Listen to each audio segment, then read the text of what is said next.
Hello everyone, আজকে আমাদের topic হলো gonadal hormones and drugs related to gonadal system. তো মেইনলি এখানে আমরা ছেলে আর মেয়েদের দুই টাইপের হরমোনের ব্যাপারেই পড়ি। তো মেয়েদের ব্যাপারে আমরা আগে শুরু করি। তো এখানে আমরা ফিমেল যে হরমোনগুলোর ব্যাপারে পড়বো সেগুলো হলো মেইনলি ইস্ট্রোজেন অ্যান্ড প্রোজেস্টেরন। তো ফার্স্ট অফ অল আমি তোমাদের একটু ইস্ট্রোজেন অ্যান্ড প্রোজেস্টেরনের ফিজিওলজিটা একটু বুঝিয়ে নিই, তাহলে বীজের ফাংশনটা বুঝতে ইজি হবে। ওকে, আমাদের যেই ফিমেল হরমোনগুলো সেগুলো কোথা থেকে রিলিজ হয়? সেগুলো রিলিজ হয় ওভারি থেকে। ওভারিকে বলা হয় gonad, female gonad, right? Ovary থেকে কী কী হরমোন রিলিজ হয়? Estrogen and progesterone. E for estrogen, P for progesterone. Okay, এই ওভারি তখনই ইস্ট্রোজেন প্রোজেস্টেরন রিলিজ করে যখন সেটা luteinizing hormone and follicle stimulating hormone, এই দুটো হরমোন পায়। এই দুটো হরমোন কোথা থেকে আসে? পিটুইটারি গ্ল্যান্ড থেকে। আমরা জানি এগুলো রিলিজ হয়।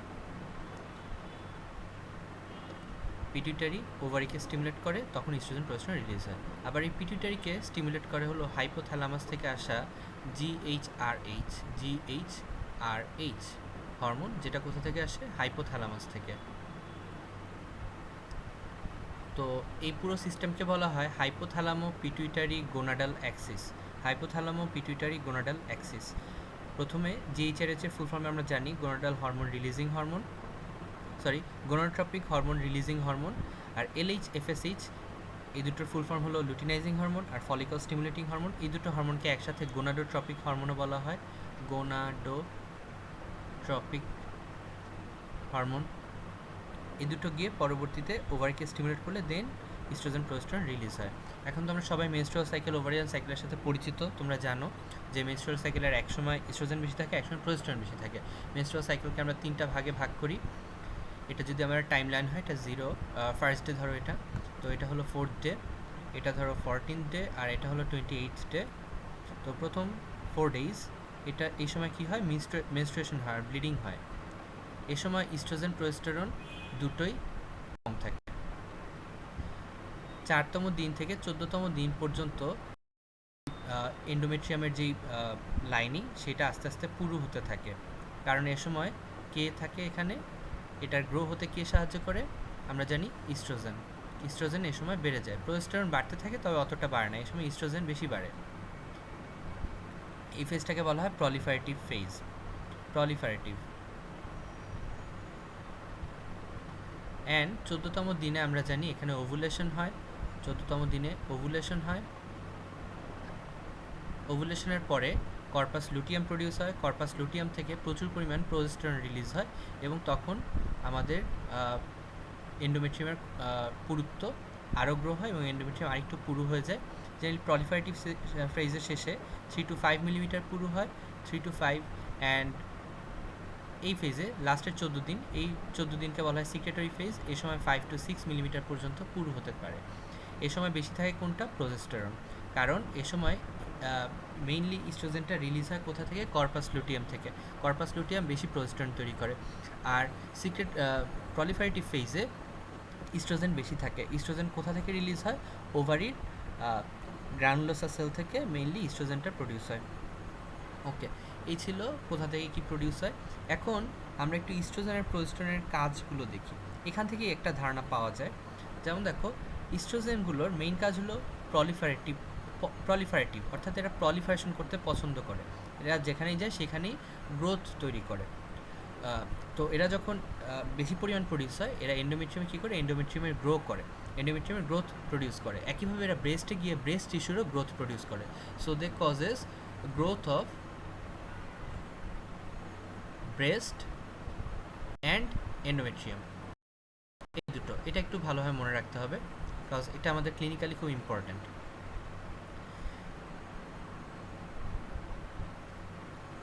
ইস্ট্রোজেন এছাড়া বডিতে আরও অনেক টাইপের প্রভাব ফেলে, এটা আমরা একটু পরে দেখব। তো প্রথম যে 14 দিন থাকে, এই 14 দিনে ইস্ট্রোজেন গিয়ে কী করে? ইস্ট্রোজেন যখন বেশি রিলিজ হয়, ইস্ট্রোজেন গিয়ে এলএইচ আর এফএসএইচকে নেগেটিভ ফিডব্যাক মেকানিজমের মাধ্যমে অফ করে রাখে, অর্থাৎ পরিমাণে কমিয়ে রাখে। কিন্তু ওভুলেশন হওয়ার 36 থেকে 48 ঘন্টা আগ পর্যন্ত, 36 থেকে 48 ঘন্টা আগে থেকে এই নেগেটিভ ফিডব্যাক সিস্টেমটা পজিটিভ ফিডব্যাক সিস্টেমে পরিণত হয় এবং তখন হঠাৎ করে এলএইচের পরিমাণ অনেক বেড়ে যায়। এটাকে বলা হয় এলএইচ সার্জ। এলএইচ সার্জ হলে তখন ওভুলেশন হয়, এটা তোমরা জানো। তো এই হলো মোটামুটি ইস্ট্রোজেনের কাজ। দুটো জিনিস মনে রাখতে হবে, they cause growth of breast and endometrium and they cause luteinizing hormone, surge of luteinizing hormone or LH surge. Okay, এবার আসি প্রোজেস্টেরন। দেখো এই সময় প্রলিফারেটিভ ফেজে 5 মিলিমিটার পর্যন্ত দেখো পুরো হয়ে যায়, আর এখানে কিন্তু অত বেশি পুরো হয় না, 5 to 6। এ থেকে একটা জিনিস বোঝা যায় যে প্রোজেস্টেরন কিন্তু এন্ডোমেট্রিয়ামের গ্রোথ করে না। এটা একটা ভুল ধারণা আছে অনেকের, সবাই মনে করে প্রোজেস্টেরন এন্ডোমেট্রিয়ামের গ্রোথ করে, আসলে না। প্রোজেস্টেরন এন্ডোমেট্রিয়ামের সিক্রেটরি চেঞ্জ করে। Secretory means what? যখন এন্ডোমেট্রিয়াম থাকে, এটা যদি আমাদের ইউটেরাস হয়, এইটুক ধরো আমাদের এন্ডোমেট্রিয়াম আমরা জানি কি অসংখ্য ব্লাড ভেসেল আছে এবং অসংখ্য গ্ল্যান্ড আছে। তো প্রোজেস্টেরন কী করে, এই ব্লাড ভেসেল এবং গ্ল্যান্ডের প্রলিফারেশন করে। সো ব্লাড ভেসেল এবং গ্ল্যান্ডগুলো এরকম পেঁচিয়ে যায়, এত বড় হয় যে সেটার অ্যাকোমোডেটেড হতে পারে না, এবং এখানে পেঁচিয়ে তোমার টর্চুয়াস ব্লাড অ্যান্ড গ্ল্যান্ড প্রডিউস করে। এবং এ সময় এই গ্ল্যান্ড থেকে প্রচুর পরিমাণ সিক্রেশন প্রডিউস হতে থাকে, যেই সিক্রেশনগুলো সন্তান ধারণের জন্য, তারপরে তোমার জাইগোট প্ল্যান্টেশনের জন্য দরকার, জাইগোটের নিউট্রিশনের জন্য দরকার এই সিক্রেশনগুলো। সো প্রোজেস্টেরন কী করে, সিক্রেটরি চেঞ্জগুলো করে। কারণ প্রোজেস্টেরনকে এজন্যই বলা হয় যে হরমোন অফ প্রেগনেন্সি, কারণ প্রোজেস্টেরন না থাকলে কিন্তু প্রেগনেন্সি হতে পারে না। ওরা আরেকটা কাজ করে, they causes stability and thinning of endometrium. এটা খুবই ইম্পর্টেন্ট মনে রাখা। তোমরা যখন গাইনিতে যাবে, গাইনিতে এই ব্যাপারটা খুব ভালোভাবে পড়ানো হয়। তো ইস্ট্রোজেন অনেক বেশি পরিমাণ প্রলিফারেট করে। এখন এত বেশি যখন প্রলিফারেট হয়, সমস্যা হলো এই যে এই জায়গার যদি প্রলিফারেশনটা বেশি হয়, ধরো এই লাল দাগ পর্যন্ত, এত দূর পর্যন্ত ইস্ট্রোজেন গ্রোথ করেছে আমাদের এন্ডোমেট্রিয়ামের, তাহলে এখানে সেলের পরিমাণ অনেক বেশি এন্ডোমেট্রিয়ামের। এখন এত বেশি পরিমাণ সেলকে আমাদের ব্লাড ভেসেলগুলো সাপ্লাই দিতে পারে না। তখন কি হয়, এই যে নিচের দিকে এই সেলগুলো আছে, পরের যে সেলগুলো আছে, ঠিক লাইনিংয়ের নিচের যে সেলগুলো, এগুলোর কিন্তু ইস্কেমিয়া হবে যদি ব্লাড সাপ্লাই না পায়, এবং এগুলো তখন কি হয়, শেডিং হয় বাইরে বের হয়ে আসে, নেক্রোসিস হয়, শেডিং হয় বাইরে বের হয়ে আসে, তখন কিন্তু এখানে ব্লিডিং হতে পারে। সো যদি এক্সেসিভ ইস্ট্রোজেন কারো বডিতে থাকে, তার কিন্তু এরকম এক্সেসিভ মেনস্ট্রুয়াল ব্লিডিং হতে পারে। তাহলে প্রোজেস্টেরনের কাজ হলো এই গ্রোথটাকে একটা নির্দিষ্ট রেঞ্জের মধ্যে রাখা। প্রোজেস্টেরন যখন এই 14তম দিনের পর রিলিজ হওয়া শুরু করে, এই সময় কিন্তু ইস্ট্রোজেনও থাকে, ইস্ট্রোজেন কিন্তু কমে না। ইস্ট্রোজেন প্রোজেস্টেরন দুটোই এই ফেজে থাকে, কিন্তু ইস্ট্রোজেনের থেকে প্রোজেস্টেরন অনেক বেশি থাকে। এই জন্য ইস্ট্রোজেন প্রোজেস্টেরনকে চেকে রাখে, যাতে ইস্ট্রোজেন বেশি পরিমাণ প্রলিফারেশন না করে। এই জন্য কিন্তু এখানে 3 to 5 পর্যন্ত প্রলিফারেট করলে এখানে কিন্তু আর বেশি প্রলিফারেট করতে পারে না। তবুও ইস্ট্রোজেন যেহেতু আছে, সেজন্য সামান্য প্রলিফারেশন হয় এখানে। তবে তুমি যদি কোনো পেশেন্টকে, একজন মহিলাকে ইস্ট্রোজেন ছাড়া বাইরে থেকে শুধু প্রোজেস্টেরন দাও, দেখবে যে তার যে এন্ডোমেট্রিয়াম সেটা একদম থিন হয়ে গেছে। এবং থিন হলে আরেকটা সমস্যা, থিন হলেও কিন্তু ব্লিডিং হবে। বেশি পরিমাণ যদি থিন হয়, যে এখানকার ব্লাড ভেসেলগুলো থেকে যেহেতু বেশি থিন হয়ে গেল, বেশি ফ্রাইবল হয়ে গেল, সেলগুলো বেশি ভঙ্গুর হয়ে গেল, তাহলে ওই ব্লাড ভেসেলগুলো থেকে খুব ইজিলি ব্লিডিং হয়। তাহলে ইস্ট্রোজেন বেশি থাকাও প্রবলেম, ইস্ট্রোজেন কম থাকাও প্রবলেম। আর প্রোজেস্টেরনের কাজ কি, স্টেবল করা। যেহেতু এত বেশি পরিমাণ সেল থাকলে ভেঙে আসবে, সেইটাও কী করে, নির্দিষ্ট একটা রেঞ্জের মধ্যে রাখে, যাতে এন্ডোমেট্রিয়ামটা স্টেবল হয়, ব্লিডিং না হয়। অ্যান্ড কী করে, থিনিং করে। যদি ইস্ট্রোজেন না থাকে দেন ও থিনিং করবে। সো এই ছিল মোটামুটি ইস্ট্রোজেন প্রোজেস্টেরনের কাজ। এবার আমরা একটু আবার এখানে ফিরে আসি। ওকে, সো ফার্স্ট অফ অল আমরা একটু দেখে নিই। আমরা প্রথমে ইস্ট্রোজেনের ব্যাপার পড়বো, এরপর আমরা প্রোজেস্টেরনের ব্যাপারে যাব, কারণ ইস্ট্রোজেনটা আমাদের ক্লিনিক্যালি বেশি ইম্পর্ট্যান্ট।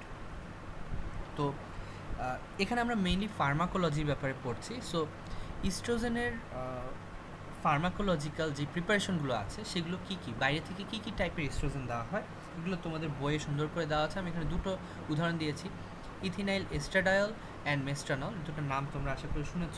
যেমন ওসিপিতে কিন্তু এই দুটো সিনথেটিক ইস্ট্রোজেন ইউজ করা হয়। এছাড়া তোমার কুইনেস্টেরলের নাম তোমরা শুনে থাকবে। তারপর ডাই ইথাইল স্টিলবেস্টেরল, এটাও বেশ আগে ইউজ হতো, বর্তমানে এটা ইউজ হয় না, কারণ এটার বেশ কিছু এটা কিছু টেরাটোজেনিক ইফেক্ট দেয় এজন্য। তো এরকম কিছু প্রিপারেশন আছে। এখন খুশির সংবাদ হলো এই প্রিপারেশনগুলো সবগুলো মোরাললেস সেম কাজ করে, এদের কাজ সেম, এদের duration of action same, same mechanism of action তো সেমই হবে। সো আলটিমেটলি এগুলোর যদি আমরা ইস্ট্রোজেনের ব্যাপারে একটা ধারণা রাখি, তো প্রত্যেকটা ড্রাগের ব্যাপারে আর আলাদা করে ধারণা রাখা দরকার হয় না। সো আমরা একটু দেখি আমরা কোন কোন ক্ষেত্রে ইস্ট্রোজেন ইউজ করি। আমরা এখানে ইস্ট্রোজেন কোন কোন ক্ষেত্রে ইউজ করি এবং কোন কোন ক্ষেত্রে ইস্ট্রোজেনকে আমরা বাধা দিই, ইস্ট্রোজেনকে আমরা ইনহিবিট করি, ইস্ট্রোজেন সিক্রেশনকে আমরা ইনহিবিট করি বা ইস্ট্রোজেনের কাজকে ইনহিবিট করি, দুটোই শিখব, কারণ দুটোই আমাদের মেডিকেলি ইম্পর্ট্যান্ট। তাহলে ফার্স্ট অফ অল আমরা দেখি কোথায় কোথায় আমরা ইস্ট্রোজেন দিব। ওকে, ইস্ট্রোজেন দেওয়ার অসংখ্য ইন্ডিকেশন আছে, আমরা ইন্ডিকেশনগুলোকে দুটো ভাগে ভাগ করতে পারি। একটা হলো রিপ্লেসমেন্ট থেরাপি অ্যান্ড আরেকটা হলো কিছু ক্লিনিক্যাল কিছু ডিজিজের ক্ষেত্রে আমরা ইউজ করে থাকি। সো ফার্স্ট অফ অল রিপ্লেসমেন্টের জন্য রিপ্লেসমেন্টের মধ্যে প্রথমে যেটা আছে সেটা হলো প্রাইমারি হাইপোগোনাডিজম। এটা কি? এই যে আমি এতক্ষণ পিটুইটারি হাইপোথ্যালামো পিটুইটারি গোনাডাল অ্যাক্সিসটা বিশ্লেষণ করলাম, এই অ্যাক্সিসের কোনো জায়গায় যদি কোনো একটা হরমোন কম থাকে, দেন ওই ফিমেলের কিন্তু গ্রোথ এবং সেকেন্ডারি সেক্সুয়াল ক্যারেক্টারিস্টিক্সগুলো ডেভেলপ করে না। আমরা জানি ইস্ট্রোজেনের একটা মেইন ফাংশন হলো সেকেন্ডারি সেক্সুয়াল ক্যারেক্টারিস্টিক্সগুলো ডেভেলপ করা। মানে কি? মানে হলো বয়সন্ধিকালে আমাদের যে চেঞ্জগুলো হয় ওগুলোকে আমরা মোরলেস সেকেন্ডারি সেক্সুয়াল ক্যারেক্টারিস্টিক্স বলতে পারি। যেমন মেয়েদের ক্ষেত্রে মেয়েদের কিন্তু গলা খুব একটা মোটা হয় না ছেলেদের মতো। এরপরে মেয়েদের কিন্তু ফেশিয়াল হেয়ার কম থাকে, স্ক্যাল্প হেয়ার বেশি থাকে, মেয়েদের অ্যাক্সিলারি হেয়ার কম থাকে, চেস্ট হেয়ার কম থাকে, পিউবিক হেয়ারের তাদের একটা স্পেশাল প্যাটার্ন থাকে। তাদের এছাড়াও তাদের বিভিন্ন জায়গায় লিপিডের অ্যাকুমুলেশন হয়, যেমন হিপ এরিয়াতে অ্যান্ড ব্রেস্টে। ছেলেদের কিন্তু উল্টো, ছেলেদের পেটে বা অ্যাবডোমেনে হয়, ছেলেদের কিন্তু ব্রেস্টে বা হিপে কিন্তু লিপিড জমা হয় না। তো এই যে এই চেঞ্জগুলো আসে ছেলে আর মেয়েদের মধ্যে, এগুলোকে বলা হয় সেকেন্ডারি সেক্সুয়াল ক্যারেক্টারিস্টিক্স। ছেলেদের ক্ষেত্রে এই চেঞ্জগুলো কে নিয়ন্ত্রণ করে? টেস্টোস্টেরন। আর মেয়েদের ক্ষেত্রে ইস্ট্রোজেন। তাহলে কারো যদি এই যে কোনো একটা হরমোনের প্রবলেম থাকে, যেমন দেখো কারো গোনাডাল জিএইচআরএইচের প্রবলেম, তাহলে কিন্তু সেই পেশেন্টের আলটিমেটলি জিএইচআরএইচের যদি প্রবলেম হয়, সেই পেশেন্টের এলএইচ এফএসএইচও কম থাকবে, ইস্ট্রোজেন প্রোজেস্টেরনও কম থাকবে, সবই কম থাকবে। তাহলে আমাদের আলটিমেটলি কী করতে হবে? তাকে বাইরে থেকে ওই পেশেন্টকে ইস্ট্রোজেন প্রোজেস্টেরন দিতে হবে। একইভাবে এলএইচ এফএসএইচ কম থাকলেও ইস্ট্রোজেন প্রোজেস্টেরন কম থাকবে।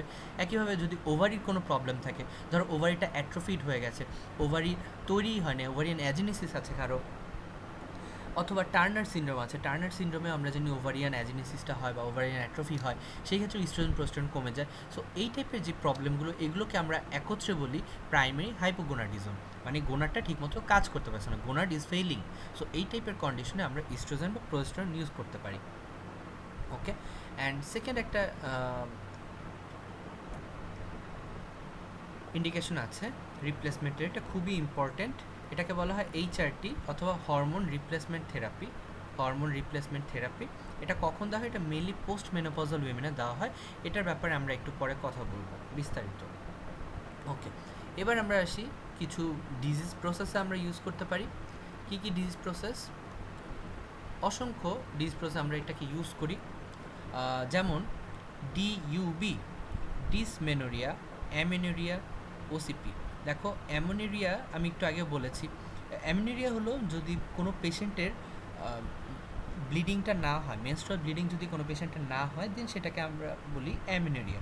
অ্যামেনোরিয়া প্রাইমারি হতে পারে, সেকেন্ডারি হতে পারে। প্রাইমারি কেন হয়? ওই যে প্রাইমারি হাইপোগোনাডিজম যদি হয়, ইস্ট্রোজেন প্রোজেস্টেরন কম থাকে, দেন কিন্তু ব্লিডিংটা ঠিকমতো হবে না। কারণ কি ব্লিডিংটা কেন হয়? আবার একটু আমরা এখানে আসি।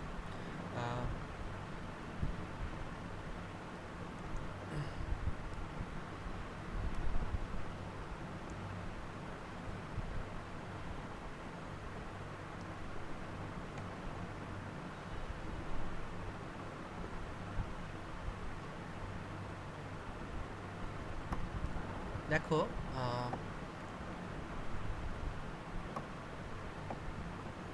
যখন 28তম দিনের কাছাকাছি চলে আসে, তখন ধীরে ধীরে কি হয়? ইস্ট্রোজেন আর প্রোজেস্টেরন লেভেল দুটোই কমতে থাকে। কারণ ইস্ট্রোজেন আর প্রোজেস্টেরন ক্রনিক্যালি এলএইচ আর এফএসএইচকে কমিয়ে রাখছিল।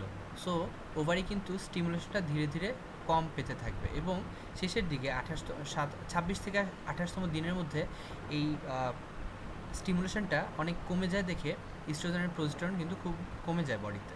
আর ইস্ট্রোজেন প্রজেস্টেরন হলো এই এন্ডোমেট্রিয়ামের লাইনিংকে মেনটেন করে। সো ইস্ট্রোজেন প্রজেস্টেরন যখন বডিতে কমে যায় তখন কি হয়, লাইনিংগুলো ভেঙে এন্ডোমেট্রিয়াম বাইরে বের হয়ে আসে, তখনই কিন্তু ব্লিডিং হয়। সো ব্লিডিং ফেজে ইস্ট্রোজেন প্রজেস্টেরন কম থাকে।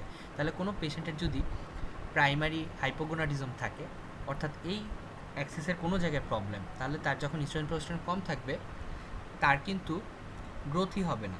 আর গ্রোথ না হলে কিছু ভেঙে বের হয়েও আসবে না, তাহলে সেই পেশেন্টের কী হবে, কোনো ব্লিডিং হবে না। পেশেন্টের বয়স ধরো 17-18 হয়ে যাচ্ছে কিন্তু পেশেন্টের ব্লিডিং হচ্ছে না, তো এটাকে আমরা বলি প্রাইমারি অ্যামেনোরিয়া। একইভাবে যদি বেশি ব্লিডিং হয় সেটাকে আমরা কি বলি, পলিমেনোরিয়া বা মেনোরেজিয়া বলি, যদি এক্সেসিভ ব্লিডিং হয়। আর যদি কম পরিমাণ ব্লিডিং হয়, কিছু ব্লিডিং হয়, সেই ক্ষেত্রে আমরা তাকে বলি অলিগোমেনোরিয়া। আচ্ছা, এখন দেখো একটা অ্যামেনোরিয়ার পেশেন্ট, সে হতে পারে প্রাইমারি হাইপোগোনাডিজমের জন্য তার এটা হচ্ছে, সেক্ষেত্রে আমরা দিব। আবার সেকেন্ডারি কিছু কজেও হাইপোগোনাডিজম হতে পারে এবং সেক্ষেত্রে অ্যামেনোরিয়া নাও থাকতে পারে, সেক্ষেত্রেও আমরা তাকে ইস্ট্রোজেন প্রজেস্টেরন দিব। কারণ ইস্ট্রোজেন প্রজেস্টেরন দিলে গ্রোথ হবে, এরপর যখন আমরা ইস্ট্রোজেন প্রজেস্টেরনটা সরিয়ে ফেলবো দেন তার অ্যামেনোরিয়া হবে। এই জন্য তাকে সাইক্লিক্যালি এভরি মান্থ তাকে কিছু নির্দিষ্ট সময় ধরে ইস্ট্রোজেন প্রজেস্টেরন থেরাপি দেওয়া হয়, আবার কিছু সময় অফ রাখা হয়। যখন অফ থাকবে তখন তার ব্লিডিং হবে, আবার যখন তাকে দিব তখন তার যখন ইস্ট্রোজেন প্রজেস্টেরন দিব তখন তার এন্ডোমেট্রিয়ামের গ্রোথ হবে। এই জন্য এক্ষেত্রে আমরা ইউজ করে থাকি। ওকে, নাও আসি ডিসমেনোরিয়া। ডিসমেনোরিয়া হলো পেইনফুল ব্লিডিং। যখন অনেকেই আছে যে মেনস্ট্রুয়াল ব্লিডিংয়ের সাথে পেইন অনুভব করে, ব্যথা অনুভব করে, এটা কিন্তু সচরাচর হওয়ার কথা না, কারণ নর্মালি ব্লিডিংয়ের সাথে পেইন হওয়ার কথা না। This a physiological process, and যত ফিজিওলজিক্যাল প্রসেসে এসব প্রসেস জেনারেলি ব্যথা হয় না। সো কারো যদি ব্যথা হয় সেটাকে আমরা বলবো ডিসমেনোরিয়া। এখন ডিসমেনোরিয়া কেন হতে পারে, এর একটা কজ হলো, ধরো কোনো পেশেন্টকে আমরা অনেক দিন ধরে বাইরে থেকে ইস্ট্রোজেন দিচ্ছি। এখন ইস্ট্রোজেন দিলে ইস্ট্রোজেনের সাথে প্রোস্টন দিচ্ছি না, জাস্ট ইস্ট্রোজেন দিচ্ছি, তাহলে তার কী হবে, এন্ডোমেট্রিয়ামের অনেক বেশি গ্রোথ হবে, এক্সেসিভ গ্রোথ হবে। এবং যখন আমরা ইস্ট্রোজেনটা উইথড্র করব, কী হবে, হঠাৎ করে এই এত বেশি পুরো এন্ডোমেট্রিয়াম ব্লাড আর মেনটেন করতে পারবে না নিজেকে, তখন এগুলো ভেঙে বের হয়ে আসবে। এত বেশি পরিমাণ টিস্যু এখানে ডিস্ট্রাকশন হয় যে তখন পেইন হয়, অনেক বেশি ইনফ্লামেশন হয় এবং পেইন হয়, তখন সেটাকে আমরা ডিসমেনোরিয়ার একটা কজ বলতে পারি। এছাড়া অসংখ্য কজ আছে ডিসমেনোরিয়ার, যেমন একটা কজের সাথে তোমরা হয়তো পরিচিত, সেটাকে আমরা বলি এন্ডোমেট্রিওসিস। এন্ডোমেট্রিওসিস হলে কি হয়, বডির কিছু অ্যাবনর্মাল পজিশনে এন্ডোমেট্রিয়াল টিস্যু এসে জমা হয়। যেমন ওভারি, এটা হলো আমাদের ইউটেরাস, ফেলোপিয়ান টিউব, অ্যান্ড এখানে ধরা আছে আমাদের ওভারি। ওভারিতে কিন্তু এন্ডোমেট্রিয়াল টিস্যু থাকার কথা না, কিন্তু কোনোভাবে যদি এখানে একটা এন্ডোমেট্রিয়াল টিস্যু চলে আসে, সেই টিস্যুটা কী করে, সাইক্লিক্যালি, যেমন সব এন্ডোমেট্রিয়াল টিস্যু ইস্ট্রোজেনের প্রতি তোমার সেন্সিটিভ এবং ইস্ট্রোজেনের কারণে গ্রো হয়, তেমনি এখানে যে টিস্যুটা থাকবে সেটাও ইস্ট্রোজেনের স্টিমুলেশনের কারণে গ্রো হবে। এবং যখন 26 থেকে 28তম দিনের মধ্যে ইস্ট্রোজেনের পরিমাণ কমে যাবে আস্তে আস্তে, তখন যেমন এই এন্ডোমেট্রিয়ামের এই টিস্যুগুলো ভেঙে বেরিয়ে আসবে, এরাও কিন্তু ভাঙবে। এই অ্যাবনর্মাল পজিশনে থাকা এগুলো তোমার টিস্যুটাও ভাঙবে, এবং ভাঙার কারণে কি হবে, কোনো জায়গায় যখনই আমরা জানি যে টিস্যু ডিস্ট্রাকশন হয়, সেই জায়গায় কী হয়, পেইন হয়, ইনফ্লামেশন হয়। ইনফ্লামেশন হলে একটা কার্ডিনাল ফিচার হলো পেইন। সো পেইন হবে, অ্যাবনর্মাল এরিয়াতে পেইন হবে। যেমন তার ওভারি কোথায় থাকে, দুটো ইলিয়াক ফোসাতে থাকে, তো ইলিয়াক ফোসাতে পেইন হবে। ইলিয়াক ফোসাতে পেইন থাকার কথা না, পেইন থাকার কথা একদম মাঝে, মিড লাইনে, কিন্তু পেইন থাকবে পাশে। অথবা এই টিস্যুটা আমাদের কিন্তু বডির যে কোনো জায়গায় থাকতে পারে, ইভেন তোমার স্প্লিনে চলে যেতে পারে, ইভেন চোখের পেছনেও চলে যেতে পারে, তখন চোখ থেকেও পেইন ব্লিডিং হতে পারে, এমন কেসও আছে। সো অ্যাবনর্মাল এরিয়া থেকে ব্লিডিং হবে অ্যান্ড পেইন হবে। সো এটাও ডিসমেনোরিয়ার একটা কজ। সো এখানেও যদি আমরা এই ক্ষেত্রেও কিন্তু আমরা ইস্ট্রোজেন প্রজেস্টেরনটা ইউজ করতে পারি। এই ক্ষেত্রে কেন আমরা ইউজ করি, এই ক্ষেত্রে পেশেন্টকে কিন্তু সাইক্লিক্যালি দেওয়া হয় না, অল থ্রু, মানে পুরো 28 দিন ধরেই তাকে দেওয়া হয় এবং কোনো গ্যাপ দেওয়া হয় না, তাকে টানা ইস্ট্রোজেন প্রজেস্টেরন থেরাপি দিতেই হবে। এর ফলে কি হয়, বডিতে সবসময় ইস্ট্রোজেনের প্রজেস্টেরনের একটা কনস্ট্যান্ট ফ্লো থাকে। এর কারণে এই আমাদের যেই লাইনিংটা এটা ভেঙে ভেঙে বের হয়ে আসতে পারে না, এবং অ্যাবনর্মাল পজিশনে যদি কোনো টিস্যু থাকেও, এন্ডোমেট্রিয়াল টিস্যু থাকে, সেটাও ভাঙে না। সো পেইনটা কম হয়। সো এখানে মেইনলি আমাদের পেইন এবং ব্লিডিংটা আটকানোর জন্য আমরা এটা করি। এটা কিন্তু কোনো ডেফিনেটিভ থেরাপি না।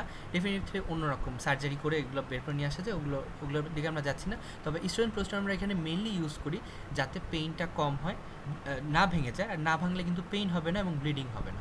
এই যে এন্ডোমেট্রিওসিস পেশেন্ট যাদের কথা আমরা বললাম, এদের বডি বিভিন্ন জায়গা থেকে ব্লিডিং হয়, তো সো তাদের এনিমিয়া ডেভেলপ করে এবং আরও অনেক সমস্যা হতে পারে। সো এই ব্লিডিংটা বন্ধ করার জন্য, পেইনটা কমানোর জন্য আমরা ইস্ট্রোজেন প্রোস্টেরন কনস্ট্যান্টলি তাকে দিতে থাকি। আচ্ছা, ডিইউবি এটা কি? Dysfunctional uterine bleeding. এটা হলো একটা পেশেন্ট আসলো, তার অ্যাবনর্মাল ইউটেরিন ব্লিডিং হচ্ছে, হয়তো এক্সেসিভ ব্লিডিং হচ্ছে, অথবা তার ইরেগুলার সাইকেল আছে, কোনোটা 35 দিনের, কোনোটা 28 দিনের, এরকম সাইকেল আছে, অথবা তার ইন্টারমেনস্ট্রুয়াল ব্লিডিং আছে, অর্থাৎ দুটো মেনস্ট্রুয়াল তার পিরিয়ড হয় 28 দিন, তবে 14তম বা 15তম দিনে তার স্লাইট ব্লিডিং হতে পারে। এগুলোকে আমরা বলি ইরেগুলার ব্লিডিং। সো এরকম অসংখ্য টাইপের কিন্তু ইরেগুলারিটিস থাকতে পারে। এখন এই ইরেগুলারিটিসগুলোর কিন্তু আন্ডারলাইং বিভিন্ন কজ থাকে। সো সেই কজগুলো আমরা ডায়াগনোসিস করি গাইনি ওয়ার্ডে। এখন ধরো কোনো একটা পেশেন্ট আসলো, তার কোনো কজ পাওয়া যাচ্ছে না, কোনো অর্গানিক কজ নেই, তখন সেই টাইপের পেশেন্টকে আমরা ডায়াগনোস করি যে তার রোগটার নাম হলো ডিসফাংশনাল ইউটেরিন ব্লিডিং, অর্থাৎ তার কোনো অর্গানিক কজের কারণে এই ইরেগুলার ব্লিডিংটা হচ্ছে না, অন্য কোনো কারণে হচ্ছে। সো এই টাইপের পেশেন্টের ক্ষেত্রে আমরা ইস্ট্রোজেন প্রোস্টেরন ইউজ করতে পারি। কেন? ওই যে সেম ব্লিডিংটা এবং পেইন কমানোর জন্য। আর ফোর্থ একটা ইন্ডিকেশন আছে, আমরা সবাই জানি, সেটা হলো ওসিপি, ওরাল কন্ট্রাসেপটিভ পিলে কিন্তু দেওয়া হয়। অ্যান্ড এই ওরাল কন্ট্রাসেপটিভ পিলটা কেন দেওয়া হয়? কন্ট্রাসেপশনের জন্য। আবার এই ওসিপি দেখো, আমরা কিন্তু এখানে সব জায়গায় ইস্ট্রোজেন প্রোস্টেরন একসাথে দিচ্ছি, রাইট? সো এই টাইপের পেশেন্টে কিন্তু আমরা ওসিপি ইউজ করতে পারি সরাসরি। আচ্ছা, এখন কোয়েশ্চেন আসতে পারে, আমি যদি ইস্ট্রোজেন বা প্রোস্টেরনকে আলাদা দিই তাহলে কী হবে? তোমরা জানো ওসিপির মধ্যে ইস্ট্রোজেন প্রোস্টেরন দুটোই থাকে, তবে প্রোস্টেরনের পরিমাণ অনেক বেশি থাকে। এটা কিন্তু কোয়েশ্চেন জিজ্ঞেস করে, ওসিপির মধ্যে কোনটা বেশি থাকে, ইস্ট্রোজেন না প্রোস্টেরন? অ্যান্সার হলো প্রোস্টেরন। এর কারণ কি? কারণ হলো, আমি যদি ইস্ট্রোজেন অনেক বেশি পরিমাণ দিই, প্রোস্টেরন ইস্ট্রোজেনকে চেকে রাখতে পারবে না, অনেক বেশি, এটার গ্রোথটা অনেক বেশি হবে এন্ডোমেট্রিয়ামের, এবং এই বেশি পরিমাণ গ্রোথ হলে কী হবে আমরা জানি, আলটিমেটলি এই যে আমাদের ব্লাড ভেসেলগুলো এত বেশি পরিমাণ সেলকে মেনটেন করতে পারবে না, সেলের নেক্রোসিস হবে, সেল ভেঙে বের হয়ে আসবে, তাহলে তার কিন্তু ব্লিডিংটা আর কমবে না, তার পেইনও কমবে না, যেহেতু ব্লিডিং হচ্ছে, প্রচুর প্রচুর সেল ভাঙছে, তার প্রচুর ব্লিডিং হবে এবং প্রচুর পেইন হবে। তাহলে ইস্ট্রোজেন বেশি দিলে কিন্তু সমস্যা।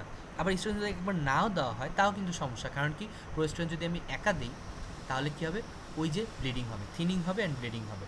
তো এই ব্লিডিংটাকে আটকানোর জন্য আমরা কিছু পরিমাণ ইস্ট্রোজেন দিয়ে থাকি।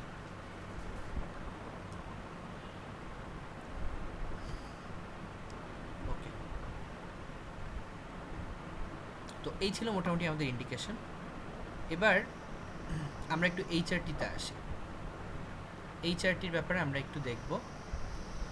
এইচআরটির ফুল ফর্ম আমি আগেও বললাম, হরমোন রিপ্লেসমেন্ট থেরাপি, অর্থাৎ এখানে হরমোন রিপ্লেস করা হয়। কোন হরমোন? Mainly oestrogen. আচ্ছা, আসলে আমরা জানি মেনোপজ বলে একটা কথা আছে, উইমেনে মেইনলি 47 to 57 ইয়ার্সের পর মেনস্ট্রুয়াল ব্লিডিংটা আসলে বন্ধ হয়ে যায়। তো এই বন্ধ হওয়ার পরে, ব্লিডিং বন্ধ হওয়ার পরে সেই ফিমেল কিন্তু আর বাচ্চা জন্মদানে সক্ষম হয় না, কারণ তার ওভুলেশন বন্ধ হয়ে যায়, তার যে সাইকেলটা সেটা বন্ধ হয়ে যায়। সো আলটিমেটলি সে আর বাচ্চা ধারণ করতে পারে না। তো যার বন্ধ হয়ে গিয়েছে সেই টাইপের পেশেন্টকে আমরা বলি পোস্ট মেনোপজাল উইমেন, মানে এই টাইপের উইমেনে মেনোপজটা বন্ধ হয়ে গেছে। তো যখন মেনস্ট্রুয়েশনটা বন্ধ হয়ে যায় তখন কি হয়, ওই পেশেন্টের বডিতে ইস্ট্রোজেনটা কমে যায়, ইস্ট্রোজেন প্রোস্টেরন সবই কমে যাবে, কারণ তার তো আর তার যে ইউটেরাসের এন্ডোমেট্রিয়ামের তো আর গ্রোথ হচ্ছে না, রাইট? তো গ্রোথ যেহেতু হচ্ছে না, তো তার তো আর ইস্ট্রোজেন প্রোস্টেরনের দরকার নেই, এজন্য বডিতে ইস্ট্রোজেন প্রোস্টেরনের পরিমাণ কমে যায়। এখন যখন ইস্ট্রোজেন প্রোস্টেরনের পরিমাণ কমে যায়, তখন একটা দিক হলো সে আর মেনস্ট্রুয়েশন করতে পারছে না, মেনস্ট্রুয়াল ব্লিডিং হচ্ছে না, কিন্তু ইস্ট্রোজেন কিন্তু আরও অসংখ্য কাজ করে আমরা জানি। তো ওই কাজগুলো কিন্তু ইস্ট্রোজেন আর করতে পারে না। সো আলটিমেটলি এটা ইস্ট্রোজেনের ঘাটতি তৈরি হয় বডিতে, এবং এজন্য কিছু ইফেক্ট প্রডিউস হয়। পোস্টমেনোপজাল উইমেনের। তো কী কী, এগুলো হলো সেই ইফেক্টগুলো। কিছু মাইল্ড ইফেক্ট এবং কিছু সিভিয়ার ইফেক্ট আছে। মাইল্ড ইফেক্টের মধ্যে আছে হট ফ্ল্যাশেস। ইস্ট্রোজেনগুলো আমাদের ব্লাড ভেসেলে স্লাইট টোনিসিটি প্রডিউস করে, মানে স্লাইট কন্ট্রাকশন প্রডিউস করে। তাহলে যদি ইস্ট্রোজেন না থাকে, ব্লাড ভেসেলগুলো ডায়ালেট করে, অ্যান্ড সাবকিউটিনিয়াস ব্লাড ভেসেল যখন ডায়ালেট করবে, ব্লাড তখন বেশি স্কিনের নিচে আসবে এবং স্কিনগুলো তখন রেড হয়ে যাবে। এটাকে আমরা বলি ফ্ল্যাশেস, এবং ব্লাড আসে সে জায়গাটা হট হয়ে যায়, এই জন্য এটাকে আমরা বলি হট ফ্ল্যাশেস। অ্যান্ড তার সাথে স্লিপলেসনেস অ্যান্ড ডিপ্রেশন থাকে, যেহেতু হরমোনাল চেঞ্জ হচ্ছে। হরমোনাল চেঞ্জ হলে আমরা জানি মেয়েদের মুড সুইং হয়, বিভিন্ন চেঞ্জ হয়। সো সেই জন্য এই চেঞ্জগুলো হবে সাইকোলজিক্যাল চেঞ্জ। অ্যান্ড তার একটা খুব ইম্পর্টেন্ট চেঞ্জ হবে ভ্যাজাইনাল ড্রাইনেস। এটা হলো ভ্যাজাইনাল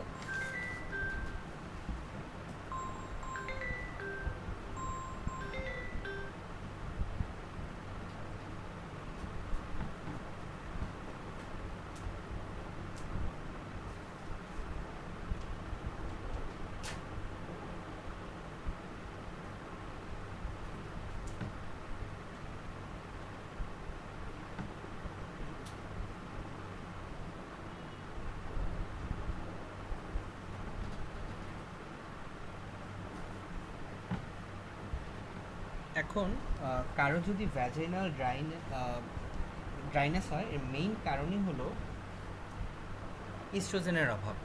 আচ্ছা, ইস্ট্রোজেনগুলো আমাদের এন্ডোমেট্রিয়ামকে মেনটেন করে। একইভাবে আমরা জানি আমাদের ইউটেরাসের পর কি থাকে, সার্ভিক্স, অ্যান্ড তার নিচে থাকে ভ্যাজাইনা। এরা কিন্তু সার্ভিক্স অ্যান্ড ভ্যাজাইনার যে লাইনিং আছে সেই মিউকোজাকেও মেনটেন করে। এখন কোনো কারণে যদি ইস্ট্রোজেন কমে যায়, যেমন পোস্টমেনোপজাল উইমেনে, তখন কী হবে, এই ভ্যাজাইনার যেই মিউকোজাটা সেটার মেনটেন হয় না। সো ভ্যাজাইনার মিউকোজাটা থিন হয়ে যায় এবং ফ্রায়েবল হয়ে যায়, খুব ভঙ্গুর হয়ে যায় এক কথায়। সো এবং একই সাথে সিক্রেশনগুলোও আর পায় না উপর থেকে, কারণ গ্ল্যান্ডের প্রলিফারেশনের জন্য কিন্তু ইস্ট্রোজেন দরকার। সো গ্ল্যান্ডের সিক্রেশনও পায় না। সো আলটিমেটলি কী হয়, ভ্যাজাইনাল ড্রাইনেস প্রডিউস হয়, এবং এই ভ্যাজাইনাল ড্রাইনেস থেকে পরবর্তীতে ভ্যাজাইনাল ইনফেকশন বা ভ্যাজাইনাইটিসও কিন্তু প্রডিউস হয়। আর সিভিয়ার কিছু কমপ্লিকেশন আছে, যেমন দেখো osteoporosis and coronary heart disease. আচ্ছা, অস্টিওপোরোসিস কেন হয়? ইস্ট্রোজেনগুলো বোনের ডেন্সিটি মেনটেন করে। ইস্ট্রোজেন কমে গেলে বোন ডেন্সিটি ধীরে ধীরে কমে যায়। সো কী হয়, বোনের ভেতরে ছোটো ছোটো ছিদ্রের মতো তৈরি হয়, যেহেতু ডেন্সিটি কমে গেল, এয়ারের পরিমাণ বেড়ে গেল। সো কী হয়, কিছু বাবল তৈরি হয়।